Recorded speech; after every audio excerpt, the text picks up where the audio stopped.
Halo semua, jumpa lagi di sini dengan gue Haris Manoret di Indonesian Podcast. Dan kali ini kita akan membahas tema tentang Don't Suffer in Silence. BTW, gue mau minta pendapat kalian dulu nih. Kan gue barusan beli mic yang baru.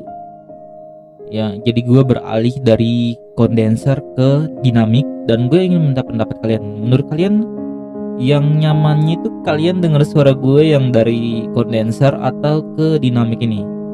Soalnya gue sih merasakan perbedaan ya dari segi suaranya, dan gue ingin nyamannya dari pendengar gue aja. Gue nggak terlalu memusingkan suaranya.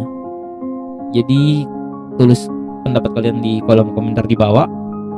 Dan kalau kalian tadi lihat di awal, gue udah muter satu video untuk jadi intro, dan kita melihat dimana ketika Hasan mewawancarai seseorang seperti Coki, dan ketika dia bertanya, "Are you okay?" Kita bisa melihat bahwa Coki membutuhkan waktu untuk menjawab pertanyaan itu. Yang mana itu sebenarnya bukanlah hal yang mudah. Kita tahu bahwa ada sesuatu yang gak baik-baik aja terjadi kepada Coki. Dan juga kita bisa melihat di kemudian hari Coki tertangkap dalam kasus narkoba. Kita bisa melihat komika yang lain, ada Viko yang juga tertangkap, bahkan dia menangis. Ada juga kasus yang baru-baru ini, yang seorang ibu rela membunuh anaknya karena dia merasa gak kuat dengan kondisi-kondisi keluarganya. Ini membuat aku berpikir bahwa berapa banyak orang di luar sana yang menyimpan keluh kesahnya dan gak tahu harus bercerita kepada siapa. Berapa banyak orang yang pada akhirnya depresi, berapa banyak orang yang pada akhirnya stres, dan berapa banyak orang yang pada akhirnya berujung pada keputusan untuk mengambil nyawanya sendiri. Ternyata hal-hal seperti ini, kasus-kasus yang berkaitan dengan mental, ini perlu untuk disuarakan. Dan that's why gue membuat channel YouTube ini, karena target gue sebenarnya ke situ. Gue pun sering sekali ya sharing sama teman-teman gue, dan apa yang kita sharingkan itu sebenarnya seputar tentang masalah mental mereka. Gue mengambil kesimpulan dari beberapa orang yang sharing ke gue ini. Gue gak akan sebut namanya ataupun masalah yang dia sharingkan, karena itu merupakan bagian dari privasi.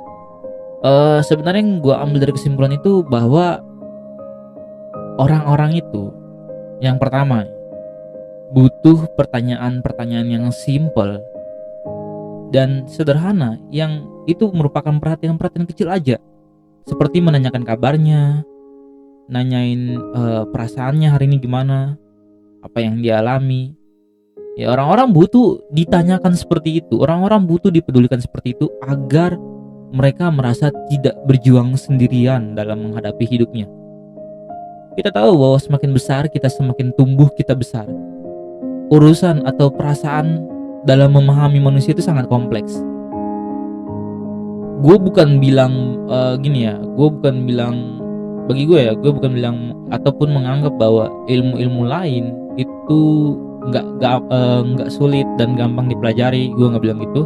Tapi menurut gue, hal tersulit yaitu mempelajari manusia yang begitu kompleks, nggak bisa ditebak, dan banyak aja misteri.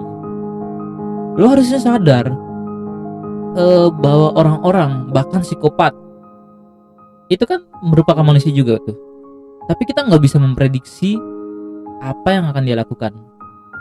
Begitupun juga dengan orang-orang. Gue udah pernah membuat topik tentang empati, dan jujur, ketika kita melihat seseorang seperti Coki, seperti Viko, atau bahkan ibu yang membunuh anaknya itu, ketika mereka tertangkap, mereka akan dihujat habis-habisan. Mereka akan dihina, dicaci maki, dianggap sampah masyarakat, dianggap tidak berperi kemanusiaan. Kita hanya fokus pada kesalahannya, apa yang dia perbuat. Harusnya kita harus menggali lebih dalam lagi mengapa mereka melakukan hal seperti itu. Orang-orang seperti Coki, orang-orang seperti Viko, mungkinkah nggak punya tempat untuk berbagi apa yang mereka rasakan, sehingga mereka menjadikan narkoba sebagai bahan atau sebagai pelarian mereka? Karena mereka udah merasa terlalu penat, mereka merasa nggak bisa menendam semuanya. Bahkan kalau kalian mengikuti kabar terbaru dari si ibu ini, dia mengatakan bahwa dia nggak bisa berharap kepada suaminya, dia nggak merasakan kasih sayang dari suaminya. Dia bahkan ingin membunuh anaknya agar anaknya tidak merasakan hal yang sama seperti yang dirasakan. Kita nggak tahu apa yang dia lalui sepanjang ini, sejauh ini. Begitu berat, sehingga dia sampai ke keputusan yang terburuk. Berapa banyak dari kita yang hari ini hanya bisa menghakimi seseorang dari kesalahannya tanpa memperhatikan apa yang udah dia lakukan untuk sampai sejauh ini. That's why yang poin pertama tadi gue bilang, kita butuh untuk melakukan pertanyaan-pertanyaan simple dan sesederhana itu. At least kita nggak usah lah bantu, kalau misalkan kita nggak bisa bantu dalam dana, kita nggak bisa bantu dalam hal-hal yang lain, kita bisa bantu dalam hal memberikan perhatian kepada sesama. Bukankah dalam setiap agama mengajarkan kita untuk mengasihi sesama? Dan itu perlu kita wujudkan dalam tindakan. Itu perlu kita wujudkan dalam praktek kita sebagai manusia. Dan gue menyadari bahwa manusia itu ternyata mereka itu gak melulu harus diberikan solusi. Karena kebanyakan orang, mereka udah tahu apa yang harus mereka lakukan. Mereka udah berpikir keputusan-keputusan apa yang harus mereka lakukan berikutnya atas masalah yang mereka hadapi. Yang mereka butuhkan terkadang hanya ingin didengarkan, agar, seperti yang gue bilang tadi, agar mereka tidak merasa berjuang sendirian, agar mereka tahu bahwa masih ada orang yang bisa mendengarkan keluh kesah mereka. Sebenarnya ini akan menyangkut kepada topik yang akan gue bahas tahun depan, yaitu filosofi tempat sampah. Dan setelah gue menggali lebih dalam, ternyata hal-hal yang membuat orang-orang itu bisa stres, orang-orang itu bisa depresi, yang akhirnya mengambil tindakan yang salah, ada faktor internal dan faktor eksternalnya adalah ekspektasi mereka, dan faktor internalnya adalah perspektif mereka.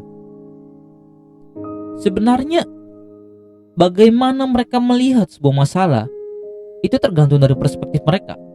Akankah itu membawa mereka kepada emosi yang negatif atau emosi yang positif? Sayangnya nggak semua orang itu bisa mempunyai perspektif yang sama, atau gue bisa bilang nggak semua orang itu bisa punya kebijaksanaan yang sama ataupun pengalaman yang sama, atau bisa gue bilang nggak semua orang punya kondisi mental yang sama dalam memandang suatu masalah. Itulah kenapa kita nggak bisa menghakimi seseorang yang bisa jadi kita mengatakan, lu kan udah umur segini, lu udah umur 20, lu udah umur 21, umur 24, 25, lah kok masih gitu ya, masih anak-anak ya, masih gak dewasa ya. Cuy, bagaimana lu menjalani hidup itu berbeda dengan yang dia jalani. Bisa aja lu udah di tingkat 5, tetapi dia masih di tingkat 2. Ya tugas lo mengangkat dia untuk bisa sampai di tingkat 5, bukan untuk menghakimi dia di tingkat 2 agar bisa sama seperti lo di tingkat 5. Dan kalau kita melihat, sebenarnya bahayanya penyakit mental ini bukan hanya kepada kepribadiannya aja, tapi sebenarnya ke fisiknya. Gue udah berkali-kali bilang ini, jangan menganggap remeh penyakit mental. Bukan hanya penyakit fisik loh yang bagi orang berbahaya, tetapi penyakit mental juga akan berpengaruh kepada fisik lo. Misalkan lo jadi malas makan, lo jadi kurus, atau mungkin lo jadi sering makan, lo jadi gemuk, dan mungkin lo jadi overthinking dan sebagainya, jadi stres, mempengaruhi fisik lo, mempengaruhi pemikiran lo, mempengaruhi kinerja lo sehari-hari.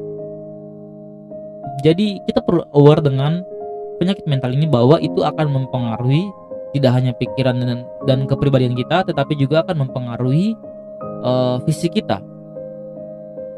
Dan sebenarnya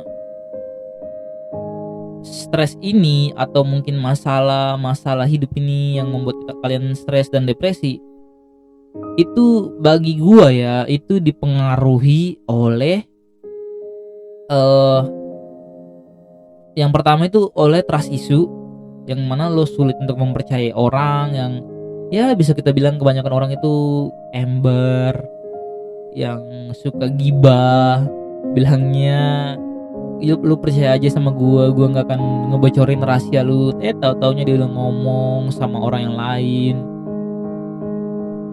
Itu menyebabkan kita menjadi sulit untuk mempercayai seseorang dan sulit menjadi terbuka tentunya. Dan yang kedua yaitu toxic positivity. Gue belum pernah bahas ini sih, tapi kedepannya akan gue bahas. Toxic positivity itu adalah keadaan dimana lo yang seharusnya bersedih, tapi orang-orang memaksa lo untuk tetap kuat. Misalkan ada orang yang lagi galau habis diputusin, nah ada orang yang nasihatin dia, lu ngapain galau, lu harus kuat, lu harus bangkit, lu harus move on. Hey man, lu harus melihat keadaan juga dalam memberikan nasihat kepada seseorang. Orang-orang itu apa ya, gue pernah nemukan istilah, orang-orang itu ketika dia putus cinta, dia perlu untuk menangisi cintanya, karena cintanya itu mati, dan setiap kematian itu perlu ditangisi. Bener gak? BTW ini gue recordnya subuh, dan di luar itu ada suara anjing, nggak tahu kalau kedengarannya sampai sini. Ya, sedikit melenceng ya. Gue akhir-akhir ini agak sibuk dan hanya punya waktu subuh doang. Gue hanya punya waktu sekitar jam 3 sampai jam 4 subuh untuk bisa record, karena jam-jam ini merupakan jam dimana gue merasakan ketenangan, orang-orang udah pada tidur, sehingga gue nggak terdistraksi oleh suara-suara di sekitar. Ya meskipun mungkin gue akan kehilangan jam tidur, but it's okay. BTW tadi di toxic positivity ya. Ya karena kebanyakan orang dipaksa untuk menjadi kuat, dipaksa untuk strong, padahal harusnya nggak seperti itu. Ini menyebabkan mereka, kalau gue sharing ke dia, pasti dia akan maksa gue untuk kuat. Dia akan ngehakimin gue, dia akan bilang ini itu. Ya udah deh, gue simpan sendiri aja. Nah itu kesalahan terbesar kita. Dan juga faktor lainnya itu adalah kurangnya empati. Gue udah bahas topik empati, jadi kalau kalian belum tahu apa itu empati, silakan dengarkan videonya. Nah orang-orang itu kebanyakan menghakimi orang lain dibandingkan berempati, dibandingkan untuk merasakan apa yang sebenarnya dirasakan. Itu kesalahannya. Dan ini udah berkali-kali gue tekankan dalam podcast gue. Ya untuk masalah penderitaan ini gue sangat menekankan ya, karena begitu banyak orang di luar sana yang pada akhirnya menderita dalam keheningan, diam dalam penderitaannya, dan menjadi kacau. Apa yang dilakukan sehari-hari itu nggak lagi berjalan dengan lancar. Ya karena masalah-masalah yang tadi. Ketika dia tidur, dia berharap bahwa segala masalahnya akan ikut tertidur, tetapi nyatanya ketika dia bangun, penderitaannya itu akan ikut terbangun juga. Dan solusi dari gua untuk orang-orang yang mungkin stres dan depresi, yang pertama, kalian harus melakukan dikotomi kontrol. Gue udah pernah bahas itu di filsafat stoikisme, yaitu kalian harus menyadari bahwa ada hal-hal yang gak bisa kalian kontrol dan ada hal yang bisa kalian kontrol. Hal yang bisa kalian kontrol itu adalah respon dan tindakan kalian kepada orang lain. Tetapi hal yang gak bisa kalian kontrol itu adalah respon dan tindakan orang lain kepada kalian. Gue pernah dengar suatu kalimat yang dia ngomongnya gini, kita bukanlah tokoh utama dalam kehidupan orang lain ataupun cerita hidup orang lain. Kita hanyalah tokoh utama dalam cerita hidup kita sendiri. Yang artinya lo gak bisa memaksakan bahwa setiap orang itu harus melakukan apa yang lo mau, mengikuti apa yang lo mau. Lo gak bisa. Yang lo bisa ya melakukan apa yang lo mau, bukan mengharapkan orang lain melakukan apa yang lo mau. Terus yang kedua, ketika lo ada dalam keadaan-keadaan yang tersudut, kecewa, lelah, lo harus berdamai dengan keadaan. Penerimaan diri itu penting. Lo harus menyadari bahwa ya terkadang gue memang harus mengalami hal-hal seperti ini yang tidak enak. Terkadang gue harus kecewa, terkadang gue harus menerima kenyataan, dan memang kenyataannya seperti ini. Jangan tolak emosi negatif itu, tapi terimalah dan berdamailah dengan emosi itu. Dan juga relasi dengan Tuhan itu perlu ya.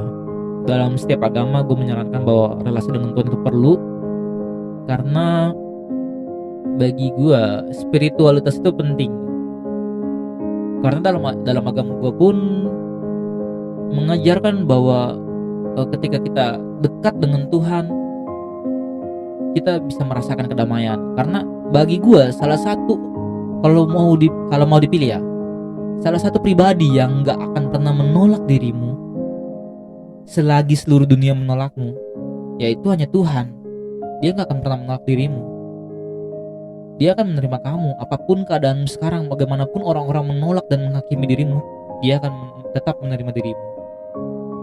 Dan juga ketika kalian udah stres, ketika kalian udah merasakan gak enak, ya kalian perlu sediakan waktu untuk diri sendiri.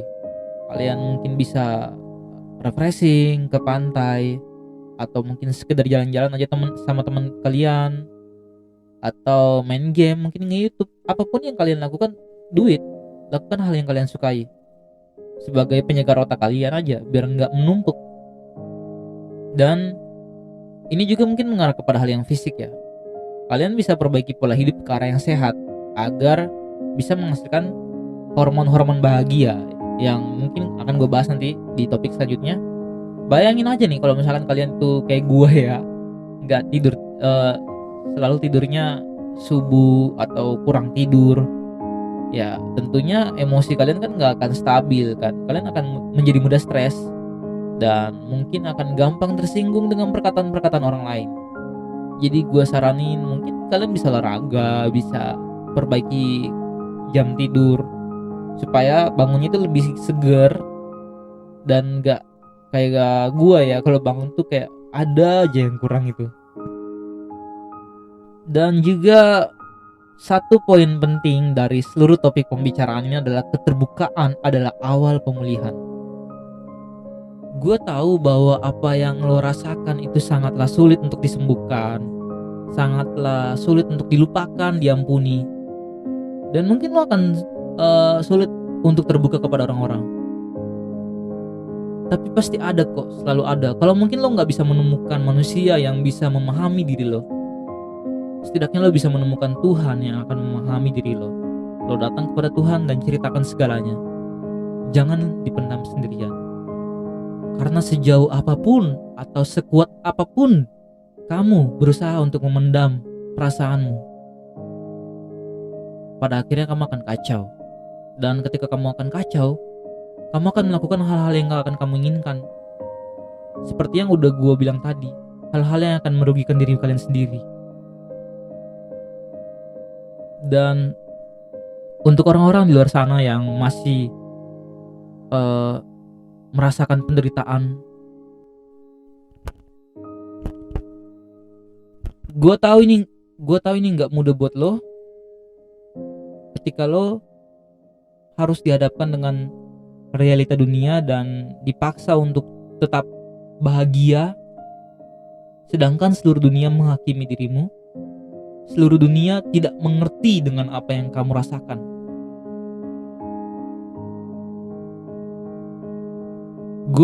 Gue gini ya, gue gak akan bisa bantu apa-apa untuk kamu. Ya gue cuma akan bilang bahwa seberapa buruk pun dunia memperlakukanmu, kamu tetap berharga. Kamu tetap mempunyai nilai. Karena orang-orang yang akan mempunyai tempat di dunia ini adalah orang-orang yang tidak menyerah pada kehidupan. Sekeras apapun mungkin kehidupan akan berusaha menjatuhkanmu, yang mungkin akan merudungmu, membuatmu terluka, membuatmu sakit, membuatmu merasa disudutkan, tidak berharga. Tapi kamu punya kok pilihan untuk bangkit.